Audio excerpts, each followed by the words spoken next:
Venturing Angler Podcast. I'm Tim Harden. In this episode, we're returning to Mongolia to talk fly fishing in Mongolia with Michael Caranci. Let's talk to Michael.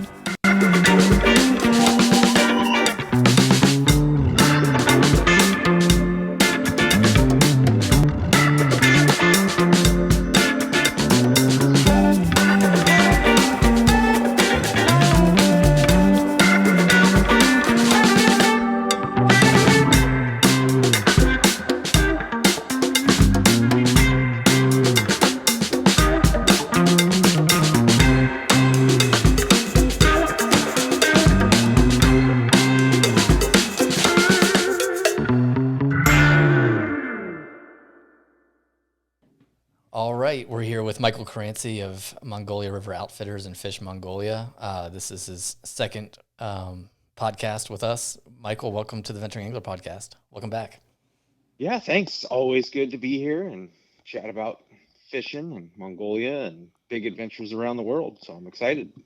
Last time we talked, the world was in a different place. There was some uncertainty, and now that things are settling down quite a bit, I've got Mongolia on my mind a lot. So I'm really excited to have this conversation. Yeah, it's been an interesting couple of years. I've been in the industry for 20 years, and I think I rescheduled more trips over the last 2 years than the 18 before it. It's just a shit show, just constantly trying to move people around and get everybody. We were lucky. Our guests were just wonderful, and they all wanted to get to the river. And just with all the travel nuances, craziness everywhere, it was impossible until this year. And finally, things opened up, and we were able to get everyone over there. We had a full season, and still wasn't easy as things were changing month to month, week to week, sometimes day to day. But everybody got there and back, and we had just a really fantastic season. It was so good to be back on the rivers and chasing timing around, and guides working again, and just a lot of happy customers, happy guests over there. So it was great. For folks heading to Mongolia from the United States, what's the normal route that they would take? Well, what is normal anymore? Yeah. We used to have a lot of different ways to get there. Most guests would go through either South Korea or China. Obviously, nobody's going through China anymore. So most of our guests went through Seoul, South Korea. We had a handful going through Istanbul as well, and a couple come from through Europe. But yeah, most of the guests definitely went through Incheon and Seoul, which was interesting because you could transit through the airport, but without anything. But if you had to enter Seoul, then you had to jump through a bunch of COVID hoops, and the way flights were lined up, because not many people were heading to Asia, a lot of people ended up having to overnight in Seoul, and which is always fun, but just kind of added stress to everything. And luckily, everybody made it in and out okay, and got into Mongolia. And once they got to Mongolia, it was kind of life as normal over there, which was great, and spend most of the time out in the country in open air, and so that part's always good. Just had to get people there. Yeah, I mean, I've never imagined it being easy to get to Mongolia, but it certainly sounds like the last little stretch has been a bit more challenging. It's funny. It's not really that hard, just because Seoul in particular is such a major hub, and there's usually so many flights going through there, and it's pretty easy. That usually it's easy, just a couple flights, one flight into Seoul, and then a 3-hour flight into UB, and then you're there. So normally it's pretty simple. Just all the COVID stuff kind of complicated it this year. And then, of course, once we got into the country, everything was, still emerging from 2 years of shutdown. So a lot of our domestic flights were canceled. So we were having to get creative just to get people to the river at times. And some people were able to fly like normal. A lot of guests ended up having a cool experience, taking an overnight train across the country to get closer to the rivers and driving in from there. So what was already a big adventure became an even bigger adventure for a lot of folks, but makes for some great stories, certainly. What was it like to get back? It was like a breath of fresh air is kind of a cliched statement, but certainly, you live in this wilderness out there. It's the least developed or least densely populated country in the world. So there's a lot of fresh air, and I tell you, just stepping out of the truck on that green grass, looking up at the mountains and the river is just such a huge relief, and everybody's smiling because everybody been waiting 3 or 4 years to get there at that point, and the guys were all so excited to be fishing again, and so it was a relief for everybody. It didn't matter once you got there, just because it was such a journey to get there over the last few years. It was a unique moment, just standing there. Is this real? You almost have to pinch yourself. Like, is it finally happening? So Right. it was pretty cool. Did it was there a difference in the fishing for those first trips getting back in there? Um, the river that we fish in the summertime with Fish Mongolia, it fished kind of similar to normal there, which is great. There's certainly nothing wrong with that. It's always fun. Where we really saw the difference was this fall with the Mongolia River Outfitters River. Kind of was just a testament of 20 years of conservation on that river. It was the first protected taimen sanctuary, and so all those fish, we know that it has huge populations of fish, but all those fish that used to be, 20 to 25 inches are now 25 to 30 inches, and all the fish that were between 30 and 40 are now over 40. So we saw more fish there than we've ever seen, and more big fish, and it just really proves that all the years of work kind of protecting that river and working with the local communities to keep it safe, and catch and release and fly fishing only and barbless hooks and all that stuff has really paid off. And we'll see that more on the other river as well. It's still fishing great, but we're going to see those populations follow suit in the next few years as well. So it's just really exciting to see that. It wasn't so much because those rivers don't really get much pressure anyway. So it wasn't like some places that were shut off from people for 2 years. These places are kind of always shut off from people, but it really showed just how decades of work has finally paid off with these fish that grow slow and live a long time. So the future is really bright for both of those rivers over there. When did you first go to Mongolia? My first trip was in 2015. Okay, so it's been quite a while. Have you seen changes over the years, and you connected to that? I know that there's been some pretty substantial conservation efforts. How have you seen those come into fruition and impact things over the years? Yeah, I mean, one of the beauties of Mongolia in many ways is that it is kind of a timeless place. I mean, in many regards, things there are almost haven't changed much in 2,000 years. You're floating down the river and you can imagine Genghis Khan riding over the hillside with an army behind him. And the landscape hasn't changed much. The people still herd their nomadic lifestyle and live out in the country, especially in the summer months. And so a lot of those sorts of things haven't changed at all, which is kind of refreshing. And there aren't many places left on the planet where you can go and things are the same, and it's a good the same. So I'd say if there is a difference that I've seen since then, it is tied into the conservation efforts and the work that we do in the local communities to protect the rivers.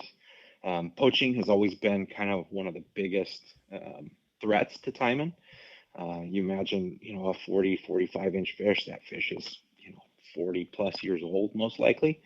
So, you take one of those fish out and harvest it, and it takes 40 more years to grow a new one. So, Right. and just the proximity to the Russian border, they tend to have, Russian anglers come in that historically have killed fish.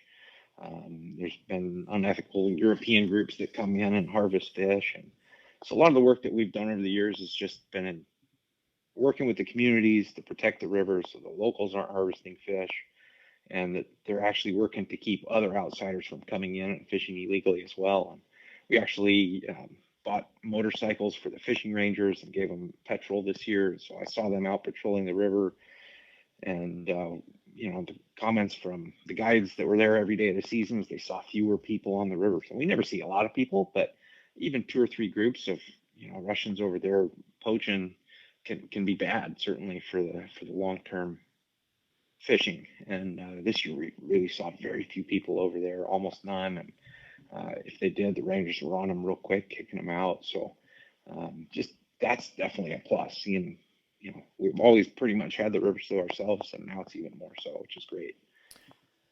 Was the poaching was that for food? Was that the main reason for? No, no, just sport fishing.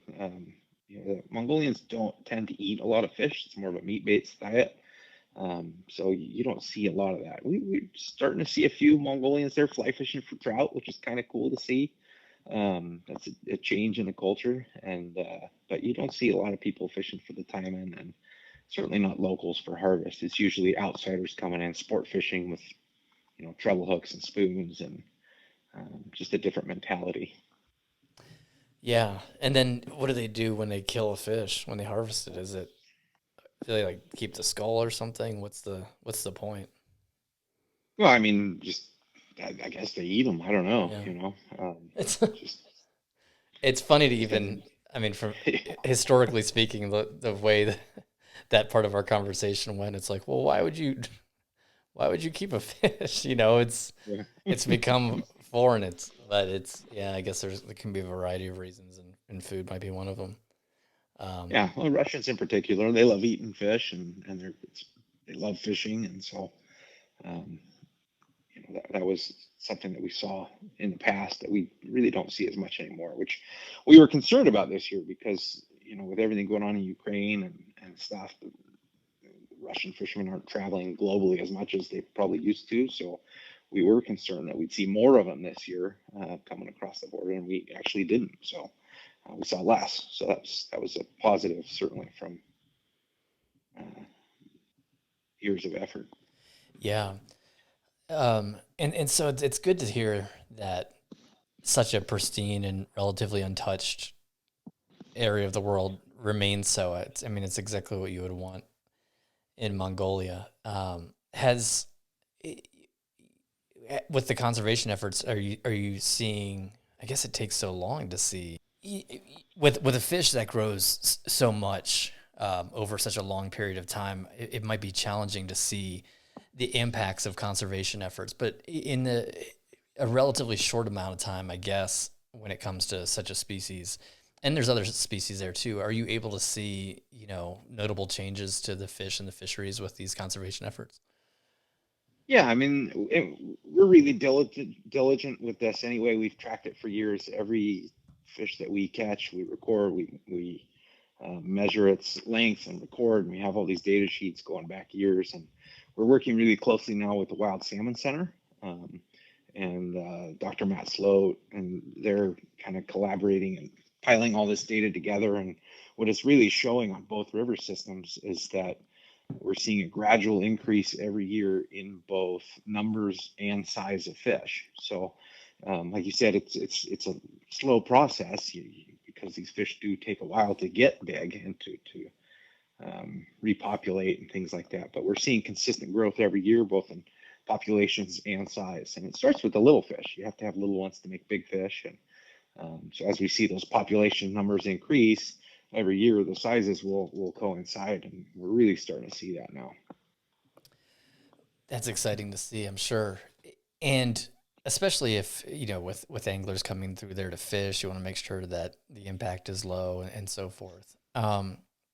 We've talked in the past about the types of trips that are down there. And this is a destination where I think a lot of us have to use our imaginations a bit. But you guys offer several very different types of trips, if I'm not mistaken. And there's species in addition to taimen. If you can give us a general breakdown of what the fisheries are like, the ecosystems, and then the fish themselves. Yeah, totally.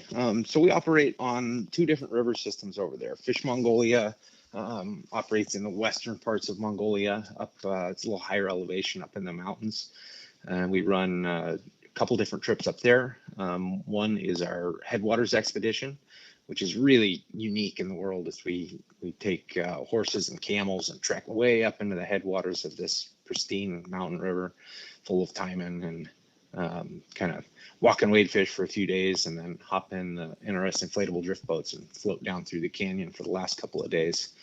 And then from there, we have our canyon adventures, our canyon float trips, which are 6 or 7 days floating down through this just jaw-droppingly beautiful scenery. Just absolutely spectacular. I tell people all the time, you could just float down that river every day and not even hold a rod in your hand and enjoy every second of it. It's so beautiful. And the fact that it's full of taimen and trout and grayling, and that's just kind of a bonus. And this summer too, I've always, when I've been over there, I focus too much on the taimen, to be honest. It's such a big draw to have an opportunity to catch big fish like that. And I was there with my family this summer, and so we kind of balanced it out and did some taimen fishing, but also fish for trout. And I heard for years how great the trout fishing was, and really got to experience it finally firsthand. It's incredible. It's world class. I mean, catching lennox and grayling all day long on hoppers and chubbies, and all different sizes from little to over 20 inches. So really fun. And so that's that river. Great trout fishing all summer long, and of course shots at some really big taimen.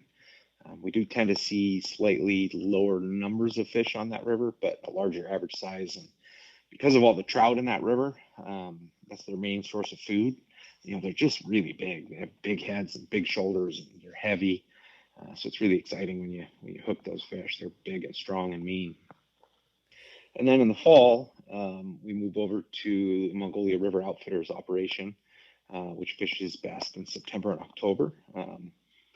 And we're going to run three different trips on that river. The Buryat expedition, which is the uppermost section of that stream.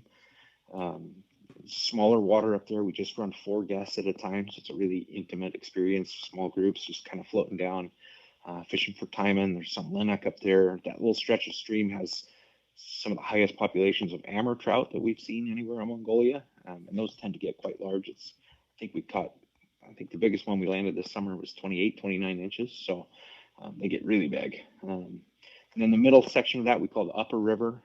That's Steinol and Gare camps, floating down. That's kind of where it all started, right around the birthplace of Genghis Khan. Classic kind of Mongolian steppe for scenery, very traditional landscape, beautiful fishing. There's a lot of fish in that river, some of the highest populations anywhere. And we start to see a few more trout down there as well, and also start getting into some of the amur pike, which is always kind of popular. And then the lowest section, the lower river expedition, flows through a national park, super remote. River gets braided down in there. And again, we tend to see some big taimen down there, some big pike, and decent numbers of trout at times as well. So just a lot of different trips. And you mentioned impact, which is interesting, because we haven't grown our trips at all in terms of the number of anglers that we send over there, because we really do try to limit the number of pressure that we put on those fish. So what we've actually done is add a few more trips and reduce the numbers of guests at any one time. So we're covering more water than we used to cover, and with fewer anglers at any one time. Trips are only 4 or 6 people at a time, so they're all small groups. So you're not floating down playing bumper boats. It's a really intimate experience, getting to experience this wide open spaces of Mongolia. When you're fishing for trout, these species of trout, is it similar to fishing for trout in, say, California or Montana? Is it pretty familiar? Yeah, totally. We're fishing 5 weights, floating lines. I would say more Montana-esque than California. As you know, out here in California, we don't have a lot of great dry fly fishing. And the trout fishing in Mongolia, it's not technical. In the summertime, it's like I said, a lot of times there's huge populations of grasshoppers there. You'll walk through the fields around camp, and it's just click, click, click, click, click from grasshoppers making noise. So you really, a chubby or a hopper, if you want to, you can fish a hopper, dropper, things like that. And there are some classic dry fly fishing opportunities too, but it's not sophisticated.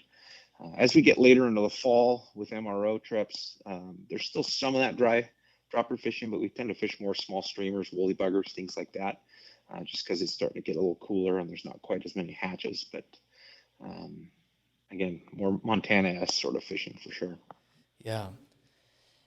And then I know we talked about this in the previous episode, but as far as approaches to taimen go, what's that like? Yeah, it's you're fishing for an apex predator, and you kind of have to think of it in that regards. It's not necessarily a match the hat sort of thing. A lot of times we're fishing topwater, pole dancers, wounded bait fish, gurglers, things that make a commotion on the surface is going to draw their attention. And streamers, large streamers, bait fish, they work as well.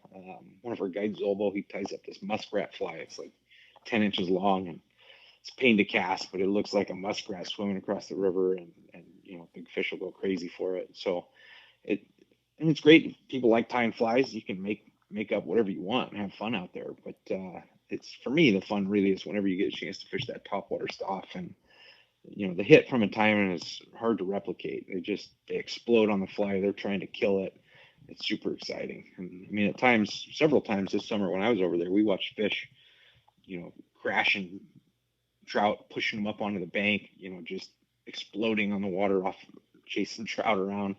It's pretty exciting to see that, 40, 50-inch fish coming clear out of the water chasing a Wow. 12-inch trout. Wow.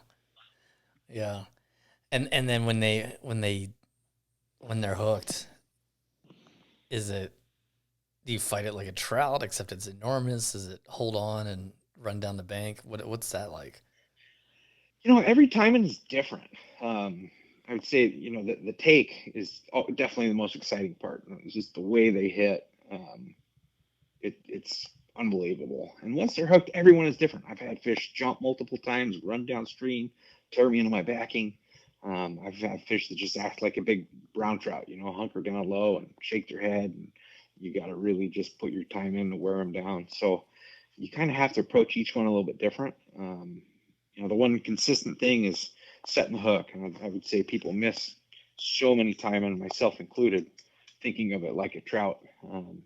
You almost want to think of it more like a tarpon because they have very hard mouths, and you got to keep that tip down and strip strike really hard to set the hook in there.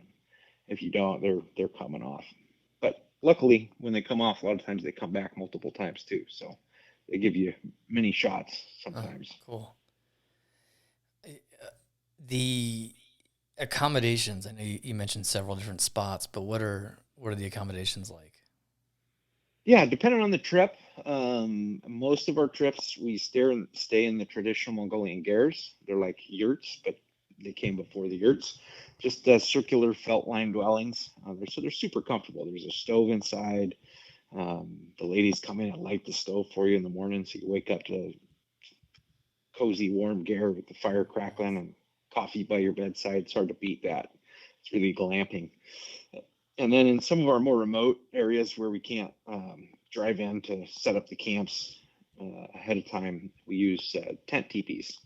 So we kind of haul those down on horses or camels or rafts and set up camp every night with those. And they're still pretty spacious, room to stand in, two guests, easy. The only real difference is they don't have the stove in them. Yeah, And it's all sustainable. At the end of the season, everything's packed up, and it's like nobody was ever there, which is perfect for the Mongolian countryside because that's the way the real people live out there. They set up their gers and they move 4 times a year usually with their herds, and so we try to follow that same kind of nomadic lifestyle with our camps. is there much access to the outside world via sat? I guess there's always satellite phones, right? Yeah, we have sat phones for emergency use, but kind of the whole point of being in these places is to be off the grid. So we like it that way. There's no Yeah, electricity. There's no phones. There's no TV. You're just there enjoying nature. that's cool. I think these days it's more important than ever. Yeah, it is. Mongolia is a destination where it seems like the fishing is as epic as it gets, and I don't like to say epic too often, but it also seems like a destination in which the experience overall, even non-angling related, is on par or even better than the fishing. What would you say about that statement? Yeah, I would say the fishing depends on your expectations. Because time and fishing isn't easy. It's not something where you're going to go into it and catch 10 or 15 fish every day. You might catch a bunch one day. You might not touch a fish the next day. So it's always hard. It's a lot of casting. It's one of the reasons it's nice to take a break and fish for the trout from time to time, just to break up the hard work that can be time and fishing. So, the opportunity to catch a fish as special as a taimen is unique, and the fishing is great in that regards. But if you're going into it thinking you're gonna, you know, just flop out some casts and catch a bunch of fish, that's not really what time and fishing is all about.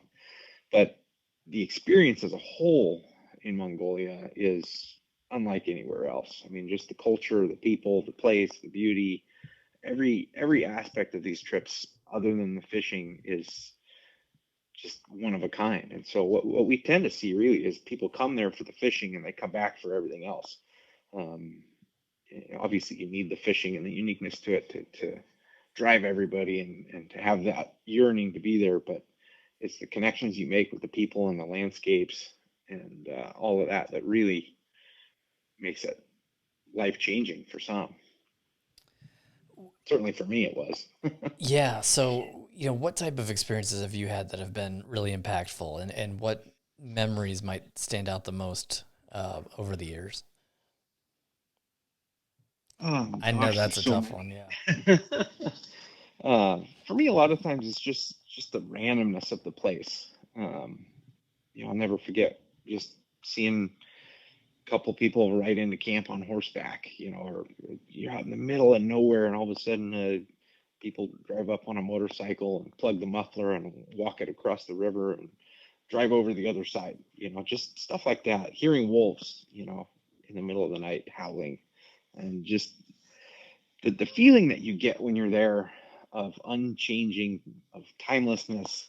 I know I mentioned that earlier, but it's so true there. I mean, you're literally look up and sometimes you have to do a double take because you feel like you see these Mongol warriors riding across the hilltops, and you know that it hasn't changed since then at all. And the people are just so wonderful. The staff that we have, the guides, of course, are great, and the hostesses, but all the herders that come and work with us in the summer that help row the gearboats down, and they're just the nicest people you'll ever meet. And they're smiling all the time. They're joking, they're laughing, and they're just happy to be there.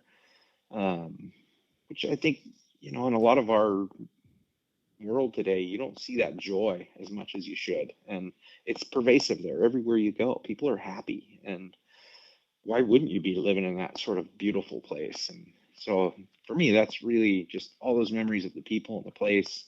That's what makes it so special. And then, of course, some of those fishing moments. I mean, that I had a fish this summer that fishing through this rapid. I was just kind of casting out there. There can't be a fish in here. It's moving crazy fast, white water, and in the middle of the white water, this fish that had to be over 50 inches come up and whacks at my fly, and I'm just was so shocked I missed it. How do you explain that feeling to somebody to see a fish like that that's so strong and powerful it can live in that kind of current, um, and not just live there but want to come and eat something like who does that? So those are the things that just set Mongolia apart for me from anywhere else in the world. Yeah, that's great. Have you been able to be with anglers as they've had pretty impactful experiences? Yeah, anytime you're over there, um, certainly. But for me, probably the most touching was I got to go over with my family this summer, and for both my son and my wife, it was a huge deal. My son's 12, so it was a huge trip for him. He's getting into fly fishing. He's enjoying it. But first day, first run, he catches a 30-inch timing. It took me like 3 weeks to catch a 30-inch timing. And he actually outfished me over the course of the week, and he still talks about it. He describes it as a life-changing experience for him. And you ask him what, he says, "I just seeing the time and take, that was unbelievable." And food, like he's over there trying new food. And now go to a restaurant, and he's always been a good eater, but now he'll order anything. He'll try new things because of this experience. And so it's really cool just to see that. And my wife, who's not a serious outdoors woman, she loves fishing, but if we're staying in a nice lodge in the tropics, sort of thing. And so camping for a week is way outside her comfort zone, but she didn't want to miss out. So she came along, and she absolutely loved it. She fished hard every day. She enjoyed it. She was comfortable.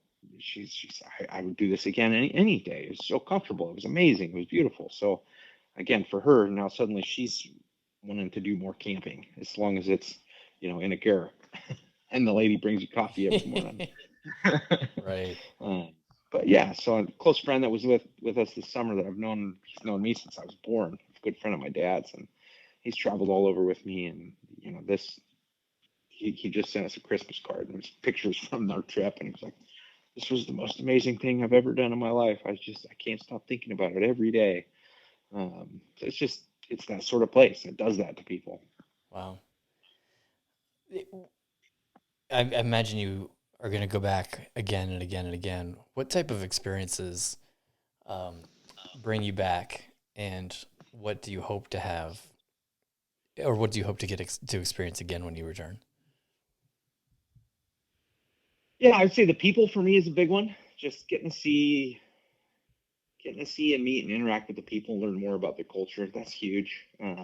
And then fishing. I mean, those timings still haunt me. Every night I have a nightmare about one that I've missed. Or I still got a lot of work to do over there to encounter some more of those amazing, amazing animals.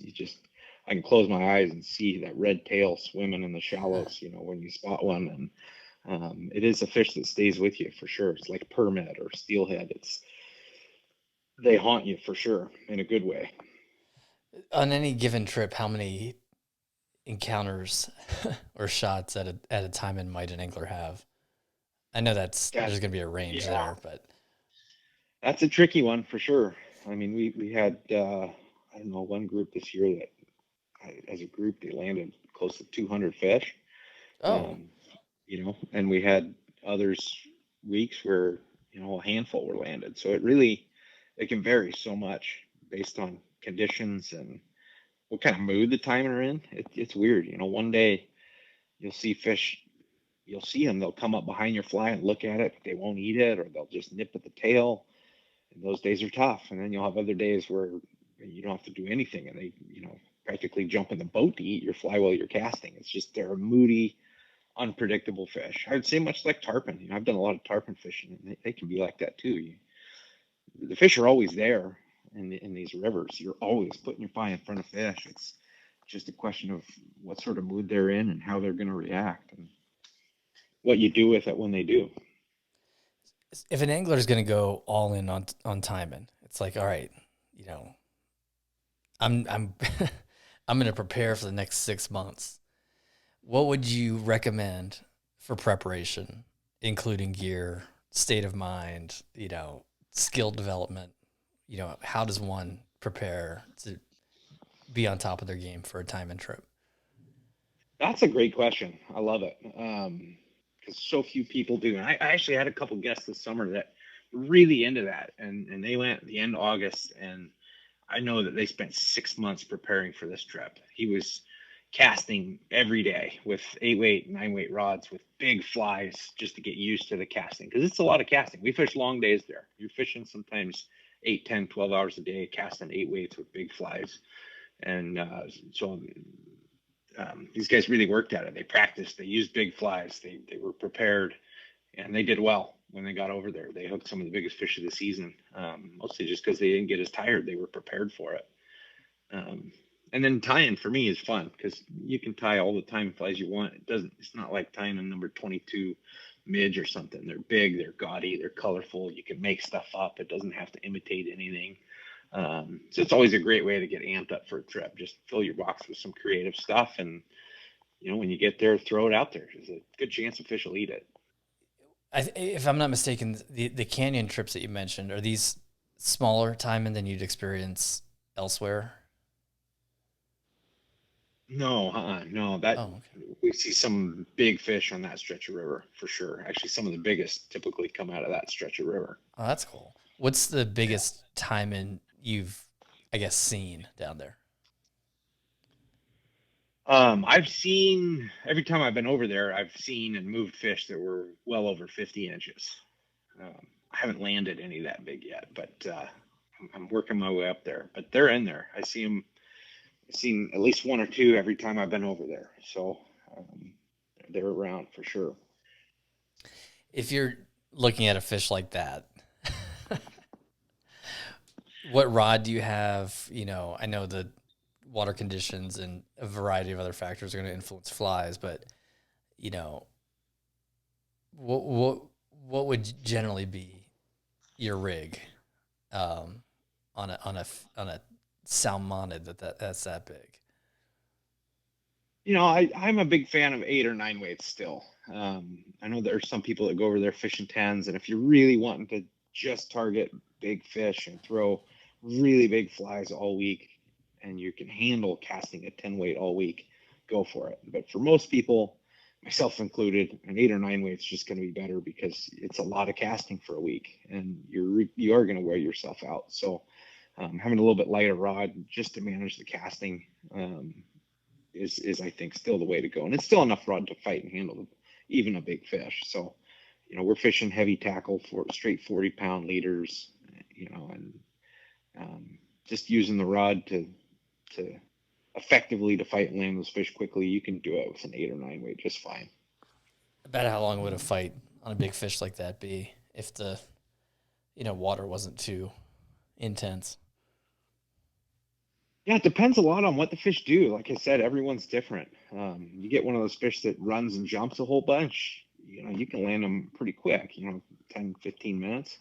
Hmm. Get one of those ones that wants to dog you down and fight and pull and doesn't want to move. It can take a little bit longer. So it just really varies. Yeah. Among the trips that you named, is there one that you think is preferable for people who've never been to Mongolia before? Yeah, I would say, well, any of them. Okay. Yeah. Um, they're all really fantastic trips. I think for me, for a first time trip, to get the most out of the whole cultural sense of things, doing either the canyon float with Fish Mongolia or the upper or lower floats with, or the Buriat trip, any of the MRO trips really, but especially that upper river trip where you're staying in gares more. Just because the whole experience of living in a gare for a week is pretty cool, and especially when you put the context into it and think that this is how majority of the Mongolian people live all year long. It's Yeah. 30 below there right now, and they're still living in these, gares with, their whole family. And Wow. so spending a week in that, just you get a sense for the lives of the people that really live there, and that's pretty cool. Yeah, that is. Um, for those who want to see more of what we're talking about, where would you point folks to learn more about the fit timing for sure, but then the other trout species and so forth also? Yeah, both of our websites have a lot of information. MongoliaRivers.com and FishMongolia.com. There's info on the trout fishing there and the different trips that we run. And of course, our Instagram, social media at Fish Mongolia has a lot of pictures in there. And we try to blend a little bit of everything what these trips are about on all these places. The fish, the culture, the accommodations, the animals, all that sort of stuff. And actually, I do want to before we sign off here, I would love to hear more about the animals. You mentioned wolves. How how likely is an experience with a wolf? Is that pretty rare? In the fall with MRO, it's not at all uncommon to at least hear them. They're pretty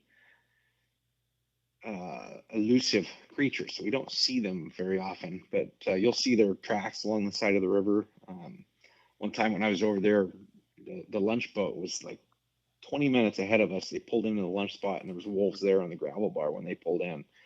20 minutes behind them, we missed the wolves, but we were that close. So they're around. You definitely hear them from time to time, and you hear, especially in the fall, you'll hear the elk bugling or the red stag, and so they're not something you see, but they're not far away, certainly. That's pretty cool. And geez, I didn't even know there were red stag there. And you mentioned golden eagles. What are there any other really appealing critters that anglers might Yeah, encounter? uh, with Fish Mongolia in the summertime, it's a lot of raptors. Hmm. Just we see some golden eagles. There's a couple other types of eagles and hawks. There's these black kites that you see almost every day. This summer, I saw one of the most amazing aerial battles I've ever seen. It was this small little songbird getting chased by one of these kites. And Jeff Forsey, one of our guides, and I, we just pulled over and watched this for probably 10 minutes with this little bird flying around and the kite chasing it through the trees, over the trees. They crashed into the water. They almost hit our boat. Just eventually, I don't know how it survived, but eventually the little bird got away and the kite went and landed in a tree and all threw a little temper tantrum because he lost. But it was amazing. One of the most Nat Geo things I've ever seen. It was Cool. crazy. So that river has a lot of raptors. That's really the biggest wildlife. I did see a juvenile red deer this summer along the side of the river. And you'll see camels wandering by because some of the herders have camels and floating down the river. Oh, hey, there's a camel. Cool, That's cool. Yeah. And then in the fall with MRO, it's a little more wild there in terms of wildlife. There's a lot of waterfowl, swans, geese, ducks, um, all sorts of different bird life that you'll see. And again, you'll hear some of the bigger mammals as well at times. Very cool. And yaks, you gotta love, Oh yeah. hanging out with yaks. Those are all over the place over there. People from the herders and just cool looking long haired cows just That's pretty wandering cool. around. Yeah, that's really cool. Um, Oh wow. Grab some Well, of their fur and make some flies out of it. have you done that? Oh yeah, Nice. That's cool. That's a fly to hold on to. That's pretty cool. yeah, gotta do that. Yeah, that's neat. So, Well, yeah, on the on my short bucket list, Mongolia is certainly on there. It just sounds amazing, and I love talking to you about Mongolia. And I'm gonna jump on the website and social media right now and see more. I encourage others to do the same. There's some great videos out there too, and yeah, every time I talk to you about this destination, it gets me going, gets me excited again. So hopefully before long, and for those who are listening, hopefully, you know, it's a place you can get to as well. It sounds amazing. yeah. I hope everybody gets a chance to experience it. Yeah. Because it's a really special place. I've been fortunate with my life and career to get all over the world chasing different fish with a fly rod, and there's a reason I keep coming back to Mongolia. Yeah. From you, that says a lot. So, I encourage everyone to check out the website and the social media. And Michael, thanks for coming on again. And hopefully we can chat Mongolia again soon. Maybe, well, I don't know. I'm not going to carry a soundboard to Mongolia, but maybe we can meet up there sometime I hope so. Yeah, let's do it. and do another podcast at some point. Awesome. Well, thanks again, Great. Michael. All right. Thank you.